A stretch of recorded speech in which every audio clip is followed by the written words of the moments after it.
All right, so we have Jason Buttrill in with us, and Stu, of course, the executive producer of the program, and I am your congenial host, Glenn Beck.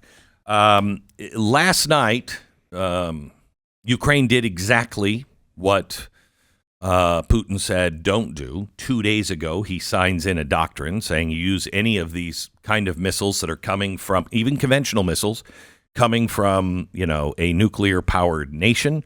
We'll consider that an act of war, and between us, Ukraine, and whichever country that is specifically, meaning us, it seems like madness, I think, on our side, and it seems like madness that he would use nukes and respond. It doesn't say it's a guarantee to use nukes, but this gives him reason to believe that this was a NATO strike now. And so he could strike NATO. My guess is he's just going to pound Ukraine in some place where it really hurts them. That's kind of where I hope the best case scenario is just a pounding in Ukraine, which would be horrible and horrendous.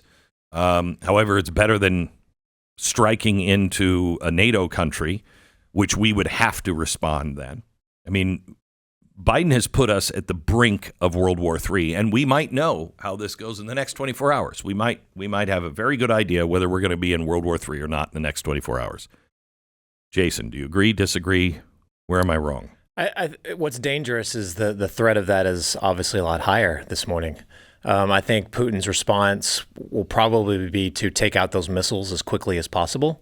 We know that Russia was planning a larger, deeper attack into Ukraine. They've been building up troops. The North Korean troops allows him to do that because the North Koreans can now guard the lines of communication in the rear. They can guard the facilities in the rear, the ammo depots, all that stuff, freeing up the Russian troops to get to the border. That's what the establishment, defense people on our side have seen. And that's probably why they said, let's go ahead and fire these missiles and start taking out those rear areas as quickly as possible to stop that buildup. That's how they're looking at it. Putin right now is trying to figure out how to respond because now they've greenlit that. We've are striking in Russia the lines behind the border. Now he's looking at, so what would be like a good response? Well, the threat of a nuclear weapon is there. That's always been their thing. That's been their thing since the start of the war. It's a real threat. But it's still madness. I mean, yeah, you would hope that there's enough people. I mean, some people in Russia and some people in the United States and our own Pentagon would use it. They would think, you know what, let's just get it out of the way. Let's get it done. But I don't think Putin would nuke a city. Do you? No. But Putin's not going to nuke a city. I think that the nuclear threat primarily and the biggest threat will be a tactical nuclear weapon. What's the difference? So tactical nuclear weapon is a low-yield weapon made specifically for the battlefield. So let's say there's one of these, as you're calling them, the ATACMS. I'm going to steal that, by the way, because it's awesome. Let's say there's some ATACMS surrounded by several battalions of Ukrainian troops. Well, the only way to be for sure that they take it out is to use a tactical low-yield nuclear weapon that will take out that entire battle space, including the ATACMS. That's probably the more likely scenario if a nuclear is used. Nobody's ever used a low-yield nuclear weapon, have they? Oh, that's a good question. On a battlefield? I'm not exactly sure. About that. We probably used something very close to the same yield. Close, but we've used them for bunker busters, but I don't believe they were nuclear. Right. They were the strongest bunker buster penetrating bomb that we had, but I don't think it was low-yield nuclear. Right. And that would still be a big international faux pas if they did something like that, and that would be escalatory. And we would see that. We would probably get word that something like that's about to happen because those are heavily monitored. We'd see them being transported from wherever they're being stored to launchers, and then the entire world would kind of hold their breath. Well, then the question is, how do we respond? Mm-hmm. Do we allow them to press the button on it and fire that missile, or do we send actual U.S. assets in to take out the areas inside Russia so they don't even have time to press the button? Then it escalates to a completely different level. Yeah, we're going in the wrong direction here. Then we're going in the wrong direction. Going the wrong direction, which is very concerning. Why would we do this 2 days after he said this will, even if it's a foreign missile system, even if it's non-nuclear, it will be war between us and the United States. He didn't say United States. He said us and that foreign nuclear power. Why would we do this right after that? I still think I go back to regime survival. I think that our regime, as far as the DoD security military complex, that's how I see this. I think that they are terrified of any change in the status quo with the Trump administration. I think that they would love to see us push to a point of no return where, no, we can't do the things that Trump said that he was going to do. We can't alter, the diplomacy and the security posture in that area. We can't go for a deal. We are locked into this position. That's how they see it. And I think they are driving us to a point of no return where Trump and his cabinet has no choice but to continue with business as usual, how it's been for the past 4 years. That's the way I see it. That's the only reason that makes sense 2 months before they take power. It's the only thing. So, do we expect a response today? I mean, it would seem natural that they would respond today. I think that I think the Russians have to make moves on the ATACMS as soon as possible, because now you're targeting everything they were planning for an offensive and massing troops and moving, on Ukraine, which is what they're planning to do. I think you have to take out the immediate threat, which is the ATACMS. I think you have to do that. So I'm sure they're planning right now, well, how do we get that done? It's not going to be easy because we have air defense assets. We've put some things in place so that they can't do that. So it's not going to be easy. That's when you have the generals over Putin's shoulders saying, well, it doesn't matter if we miss with 5 conventional cruise missiles. If we get 1 tactical nuke in there, then we make sure that we take out the entire area. That's when things start escalating. I personally do not think Putin is stupid enough to go that direction.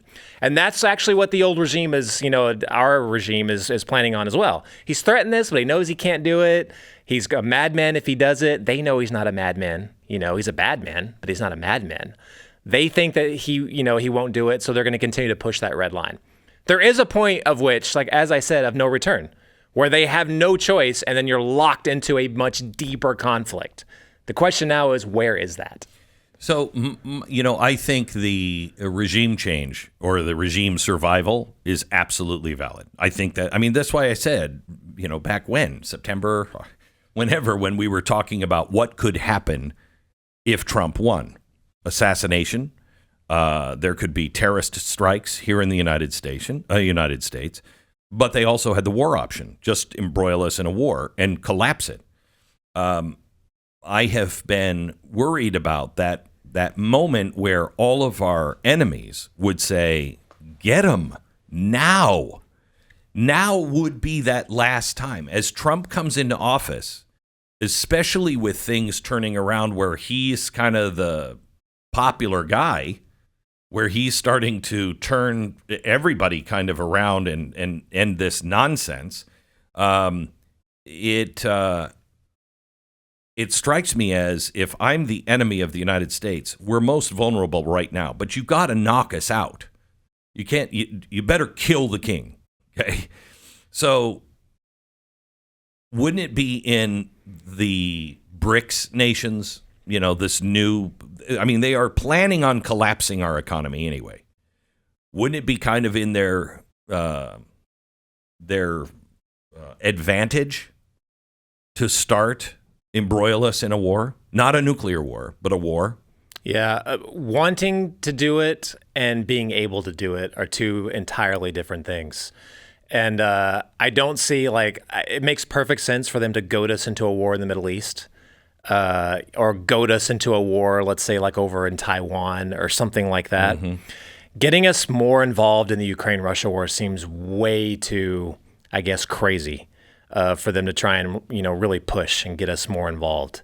I personally don't see that happening. I see them wanting to avoid that as much as possible. But getting us stuck in another war in a different part of the globe that we, will waste billions and billions and trillions of dollars on, I absolutely see that as a strategy. I see them thinking more long term.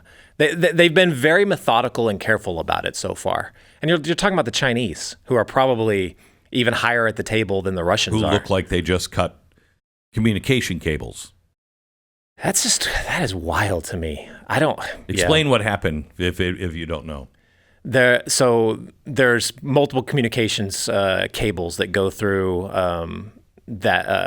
Finland, Sweden, Norway, that area, and Lithuania. Yeah, and they cut those cables. Now, Lithuania and Finland are Cold War Soviet states, and Russia has said they're ours, and we've been saying no, we're going to make them NATO countries. Congratulations, they're on our side.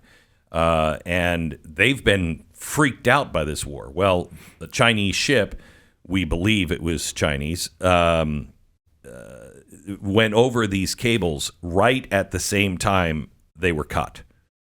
So did the Chinese cut these cables? Somebody knows. They were cut by somebody. Is it a coincidence that they went out the moment those ships were over those cables? I don't know.